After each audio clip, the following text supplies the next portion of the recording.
আমার স্কিনটা কত গ্লো হয়েছে, মানে নিজেই মনে হয় যে না এখন মানে সামান্য একটা ড্রেস পরলো মনে হয় না আমাকে ভালো লাগছে, মানে জাস্ট লিপস্টিক পরলেই হয়ে গেল, আর কিছু করতে লাগবে। আর সবচেয়ে বড় তো ও বলতে পারবে, ও তো মানে রেগুলার দেখে। হ্যাঁ আমার মেয়ে রেগুলার দেখে, তো এটা হচ্ছে এটার গুণাগুণ।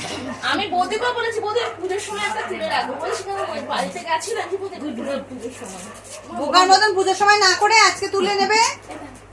হ্যাঁ রেখে দেবে কি দাও তোমাকে কি বলবো, আমি বলছি তুমি কি তুলবে, তুমি শুধু একটা সেরাম তোলো আর একটা ক্লেনজার তুলে নাও। আমি জানি না ক্লেনজার তুমি যতক্ষণ অর্ডার করবে পাবে কিনা, একটা সেরাম একটা নাইট ক্রিম। আমি তো সেরামই তুলবো কারণ ওটাই বেশি পড়ায়।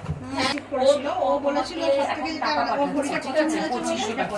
ওর অর্ডার হচ্ছে 4500 টাকার, তুমি ওটা করো, ও আমাকে বাকিটা ক্যাশ দিয়ে দিচ্ছে, ঠিক আছে? আমি তোমাকে পাঠিয়ে দেবো তোমার ফোনে।